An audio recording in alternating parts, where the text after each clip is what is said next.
What is going on, everybody? I am Rob Westerman III of GBP Daily, and thank you for tuning in to the Rob Westerman Show. You can find me all over the social sphere at GBP Daily. Shoot me a follow, subscribe to the YouTube channel, hit me up in the DMs. I am always available to talk Packers anytime, any day, and today is Wednesday, May 13th.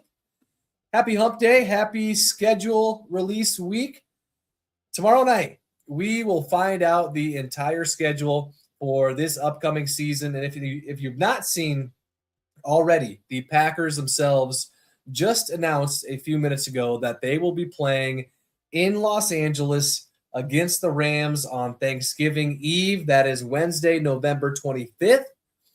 So that continues the streak over the past few years of us playing on either Thanksgiving or, in this case, the night before. It is a 7 p.m. kickoff in Los Angeles. The last time we played in LA against the Rams was in 2024, and that was a 24-19 win. So the stadium was packed, heavily taken over by Packers fans, and I assume that will be the case this year as well. Last year, as we all remember, we played on Thanksgiving and spanked the Lions.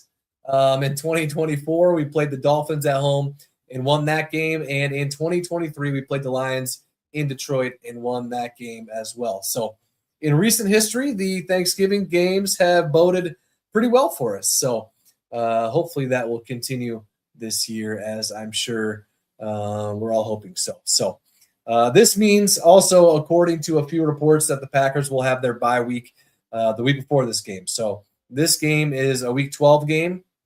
So having a bye potentially in Week 11 is something I am a huge fan of. We've had the early byes before, Week 5, Week 6, and then have had to go on, those few months stretches of nonstop breaks.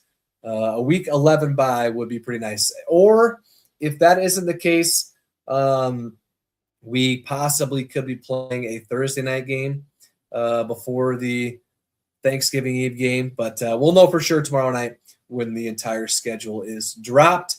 One last thing about this game is going to be on Netflix. So for you out there who do not have Netflix, you'll have to either get that figured out in time for the game or find some alternative way to view the game, such as finding those unique ways on the internet that I will not go into great detail as to how, but I think we all know how that is done. So okay. In other news, Jair Alexander and the Players Tribune recently dropped an article going into somewhat of a deep dive on Jair's departure from Green Bay. I highly recommend you give that a look over at the Players Tribune.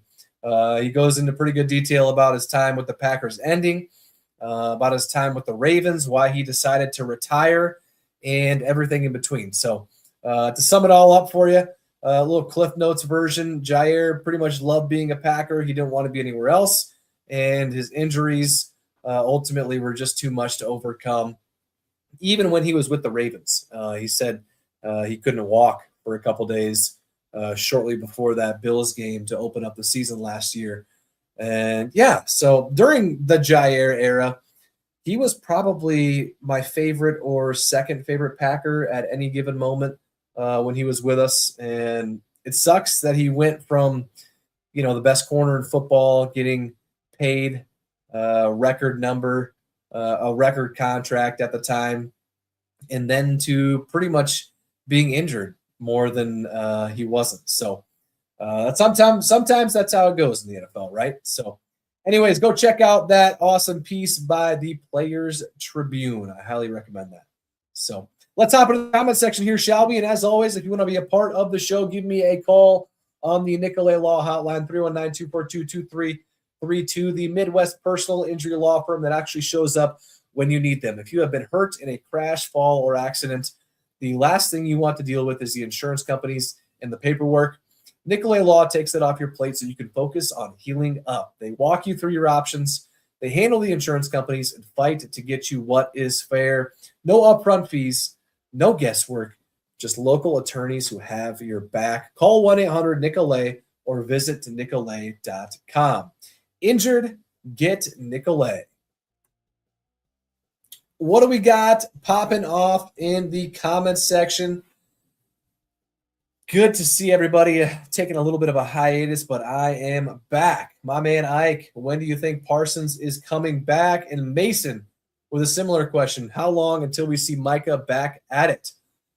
Good question to start us off, right? I've seen anything from week 3 to week 6. Hopefully it's somewhere in between there. But seeing him back at full force, no snap counts, no worries. It'll probably be in the latter half of the year, which stinks. But that's my guess. It stinks because, we finally make a massive trade. We sign him to a boatload contract.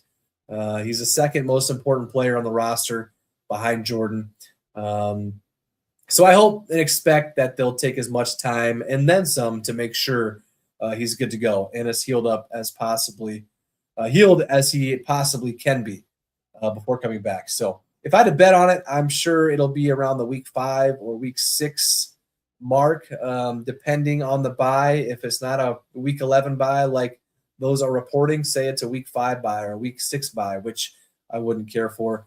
I wouldn't be surprised if he was out until after that. But according to reports, the bye week will be in week 11. So he'll start off the year on PUP, and he'll be able to practice in week 3, I believe, if that were to be the case. So, when's Micah coming back? Probably week 5, week 6 on a snap count, and probably not until week 8, 9, or 10, back in full force. No snap count, just extra precaution. 100% back, probably week 8 or 9, back on the playing field. In games, probably week 5 or week 6. But sucks we have to talk about that, right? We finally have a huge splash. We can bring in one of the best players in the NFL, and he tears his ACL in his first year with us. So just brutal injury luck that I hope we got out of the way last year. So thank you, Mason. Thank you, Ike, for the questions. Appreciate you guys as always. Haley is in – excuse me. Haley is in the house. Who do you want to play week 1? Whoever we're playing, Haley, we're going to smash them. So it is a good question, though. Normally, I'm a guy who wants to play the best team on our schedule in week 1. It's a weird week, right? Fluke things happen. There's no game tape to prep for either side. And with all that, I'd like to get a crack at our best opponent, which looks like, based off the schedule, probably either the Bills, the Patriots, maybe the Lions or Bears, any of those away games. But this year, it's a little different. We won't have Micah week 1, as we just talked about. And to extend on that, we won't have him for the first, 4, 5, 6 weeks of the year. So I wouldn't mind playing a lesser competitive opponent, right? Like maybe the Vikings. I don't think they'll be good this year. Maybe the Jets. Who else? Miami. I wouldn't mind any of those guys week 1. Saints, Falcons. And I know we'll have some better teams on the slate at some point while Micah is out. But to start off the year in what I assume would be a win against any of those teams would be nice for sure. So one thing about the schedule that I don't want to see happen is what happened last year with the Bears. I thought playing them twice within just a few weeks, super late in the season, was just a little odd. So as far as the schedule, what I'll mostly be looking for schedule-wise is the bye week, of course, which sounds like it'll be in a good spot in mid-November, week 11. According to reports, we'll know for sure tomorrow night.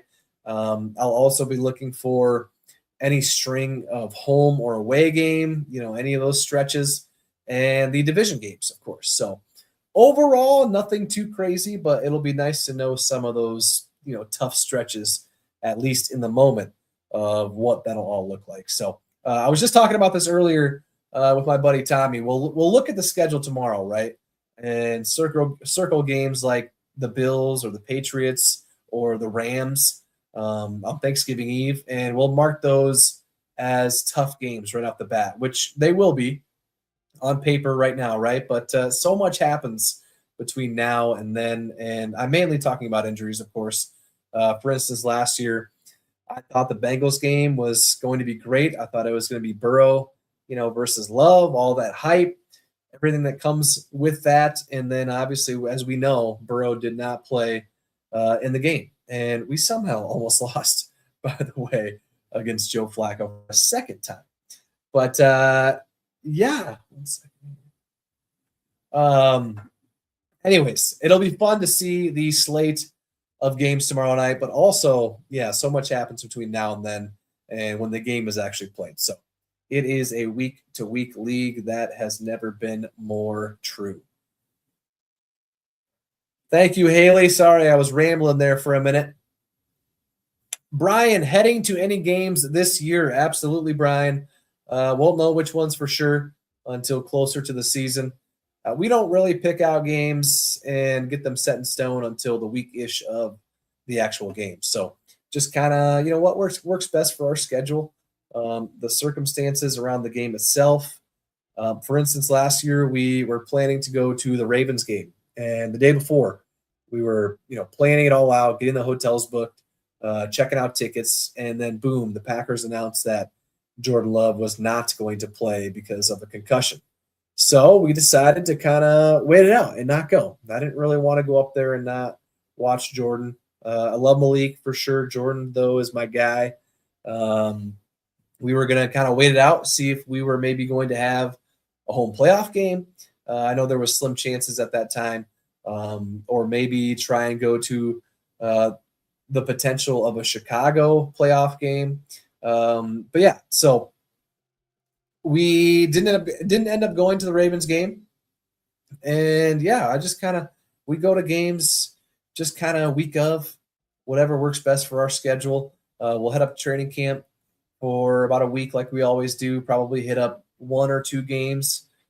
Some early candidates though that I'll be keeping an eye on is the Dolphins game, since I've got some fam that are Dolphins fans, and maybe the Bills or Vikings game. I haven't been to a Packers-Vikings game in a while. I haven't been to a divisional game in a while, so I would like to hit up a divisional game for sure at some point this year. So, all right, guys, that is going to do it for me today. Thank you again for tuning in. Always, always, always love talking Packers with you guys. Hit me up on social media at GBP Daily. Subscribe to the YouTube channel. Any sort of interaction helps myself and helps the page. I will be back and at it again tomorrow. Thank you again for tuning in, and I will catch you guys later. Thank you.